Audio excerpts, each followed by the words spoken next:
Ito ang Zambales, isang probinsyang kilala para sa taglay nitong ganda, kung saan nagsasalubong ang naglalakihang mga bundok at ang bughaw na karagatan. At ito ang destinasyon natin ng biyahe natin ngayon.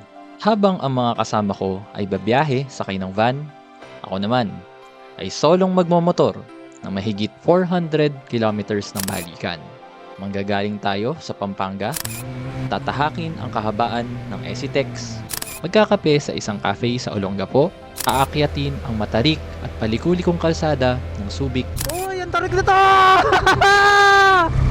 Hanggang maabot natin ang sunset ng Pundakit. Kaya samahan niyo ako para sa pinakamalayo kong solo ride papunta ng Pundakit, Zambales.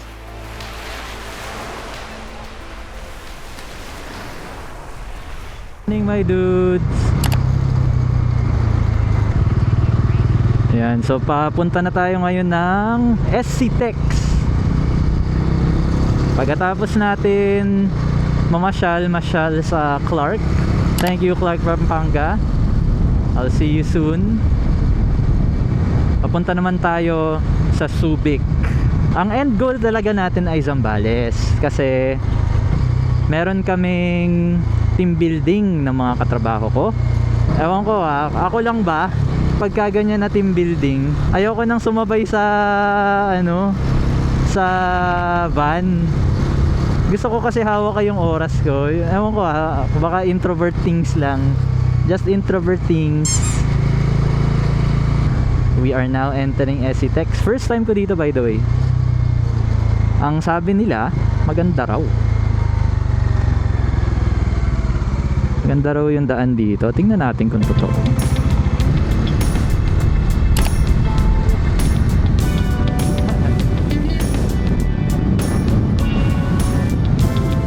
Mula sa Pampanga ay sasampa tayo sa Esitex, ang expressway na nagdudugtong ng Clark at Subic. 70 kilometers ang biyahe natin dito at ang maganda dyan, halos wala tayong kasabay na ibang sasakyan. Isa itong pambihirang pagkakataon kung saan pwede tayo magpatakbo na mabilis pero hindi tayo nagmamadali.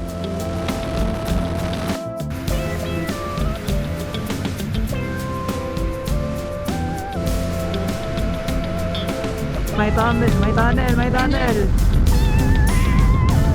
Bilang rider, alam niya na pag pumasok sa tunnel. Bamba!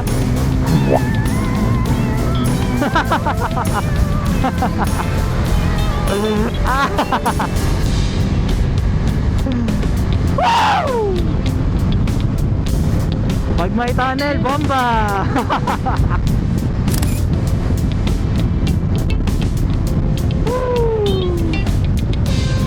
Oh, in Subic, Olongapo.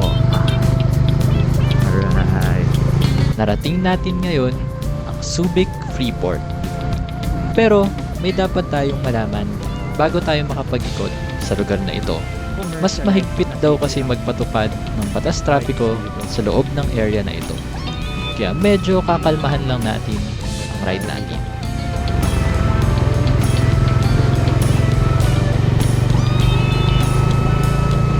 Tumigil lang din muna tayo dito para magkape at para makapagkita sa mga katrabaho ko na sakay ng van.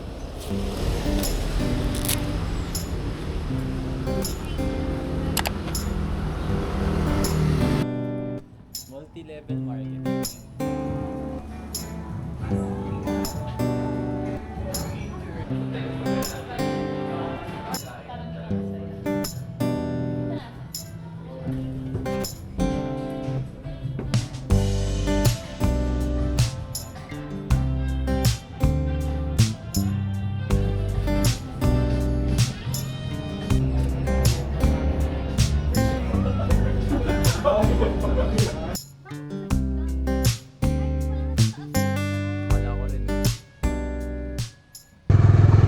Pagkatapos ng stopover natin, tuloy na ang biyahe.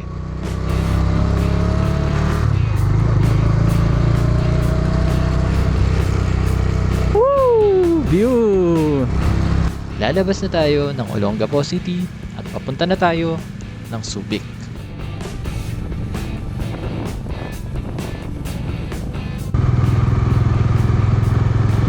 Yun, okay. Olonga po, Bagalan Road. Ito yung naalala ko na masikip na daan pagka may nagbababa ng bus. Dati kasi nakapunta na kaming Zambales pero bus lang. Tapos pagkada may nagbababa, tumitigil yung buong lane kasi nga one lane highway lang siya. Kawawa naman yung cone. Pisahan na. Ang sikip po, ang daming bus. Puro bus talaga. Ayan, pila sila.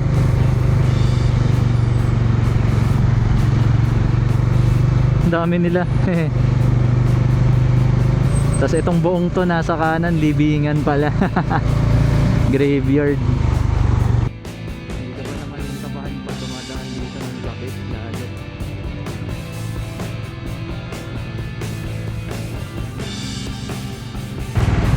Welcome to Subic, gateway to Zambales. Traffic na din. Traffic ulit. Sabi sa maps parang nasa 40 to 50 minutes pa tayo punta ng Zambales. Yeah, turn right daw. Turn right. Para makaiwas sa traffic ng bayan ng Subic, pinaliko tayo ng Google Maps sa isang bypass road. Parang pinapa-bypass yata tayo. Continue for 6 kilometers daw dito sa road na to. At mukhang maganda ang daan. Alright, let's go! Woo! Hataw! Alam mong bundok na pagka may ligo-ligo na eh. Yo, ang ganda!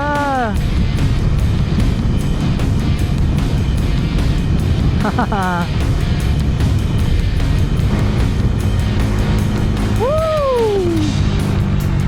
Wag pala sobrang hataw kasi hindi natin kabisado yung daan. On my way to you, Zambales. Hindi lang asfaltado yung daan dito. Ang lubak. Tumatalbog ako.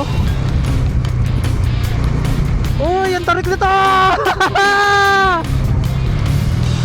Woo!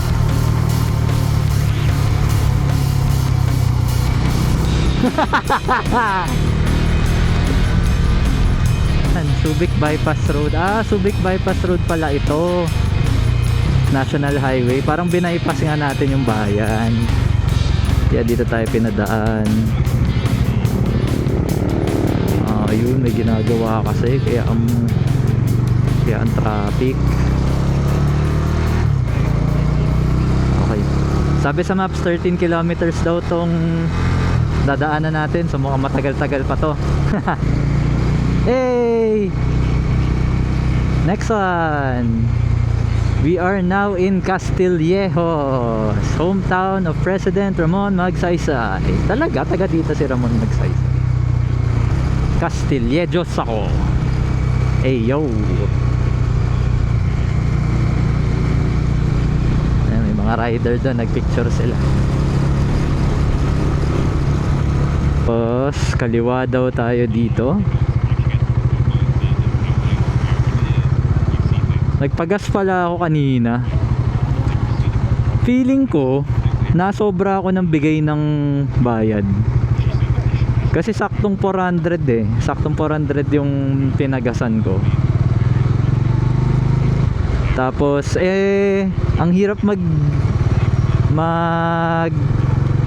bilang ng pera pag naka gloves. Ang hirap magbilang ng mga bills. Feeling ko na sobra ako ng bigay, parang 100 o 200 na may sobra. Hindi ko na binalikan kasi parang hindi naman binalik sa akin nung naggas. Pero tinitingnan ko noon, binibilang niya, parang sabi ko parang mali ata ako ng bigay. Sobra ata. Tip na lang siguro kaso wala na akong pera. Paubos na ang cash ko. We are now leaving pala. You are now leaving. Ang kulit no, dito sa Pilipinas. ang markers natin ng mga bayan ay arko. Ang kulit lang.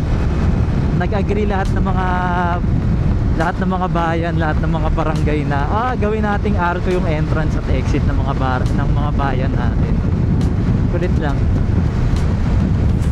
Welcome to San Antonio. Malapit lang. Tumawid lang tayo ng border. Biglang nag-iba yung kalsada. Kanina maayos.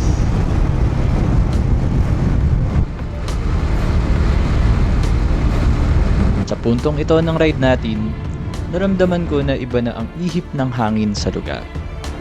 Isang palatandaan, malapit na tayo sa dagat na pakay natin ngayon. Dito na nalilito ang Google Maps pagka maliliit na daan. Pagdating sa mga ganito, pagka nasa looban tapos nalilito si Maps, magandang medyo alam nyo na yung general geography at general direction ng pupuntahan nyo. So dito, alam ko kasi na yung pupuntahan namin beach ay along the Nagsasakop. Nagsasa kasi yan, yung bundok na yan, yung nasa harap natin. So alam ko, basta papunta ako sa direction na yan, tama yung pinupuntahan ko, tama yung pinatutunguhan ko. Yun, ang ganda yan yata yung inaakyat ng mga tao. Hina-hike yan sabi ng tropa kong nag-hike, pwede yan i-hike ng ilang days. Tas ang labas mo Nagsasakop ata. Hindi ko alam kung yun yung labas o yun yung simula. Ayan mga mountains na yan. Hoy, may dun may bridge sila dun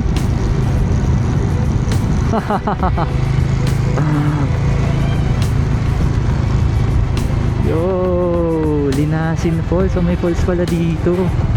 Saan kaya to? Diyan siguro. Ayun may tulay. Pundakit tayo. Pundakit Road. Okay, lapit na tayo. In 300 meters, sabi, turn right daw. Ang ganda ng daan in fairness. Ang ganda ng daan dito. So ganda pa yung daan dito kaysa dun sa main road. Nandito na tayo, Cabo de Roca. Okay lang pala.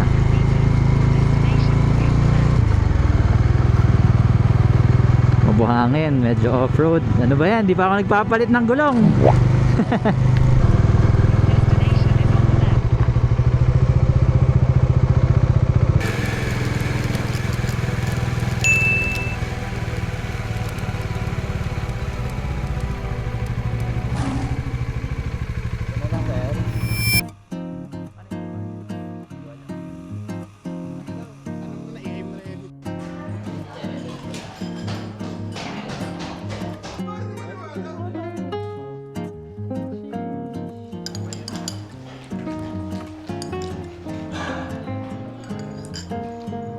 Ito yung parang sitting room. Tapos may view ng pool. Entrance dyan. Yan. Parang tambayan din. Tapos meron tayong CR dito. Wow! Tapos ito yung master's bedroom. Malaki siya. So CR ng master's bedroom, meron yan. Yung shower area nila may steps. Ito yata isa labas. Okay. Ito yung wash area. Ang galing, ang kulit. Ito yung kusina. Teka. Ito yung kusina. Ay, bongga din. Parang pang team building talaga yung kusina. Oo nga. May dirty kitchen din yata sa labas. Okay. Ito yung attic, my dudes. Attic room.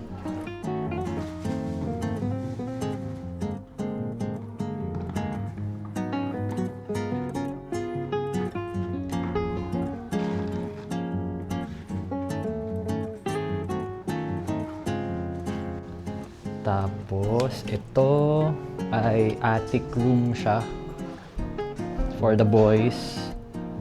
Ano, para siyang spa. Parang spa yung setup. Pero for the boys to. Parang pwede nga maglatag ng isa pa dyan. Ito yung malupit dito. Ay! Yo! May isda. Tapos may parang may platforming. Hindi, parang delikado. Yo! Ang ganda dito to, Bambay. Huwag ka lang malalaglag. Woo! Parang ang sarap magkape dito.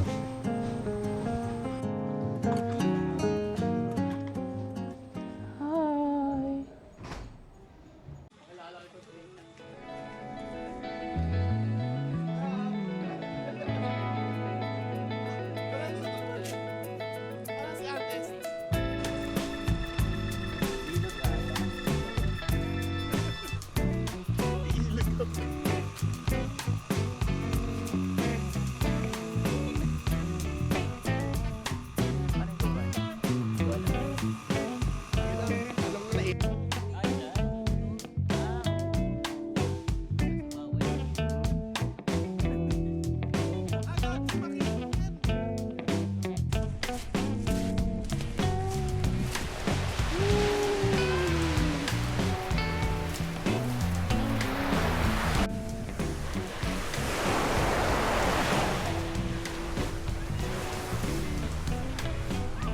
Tingin na yung buhakan.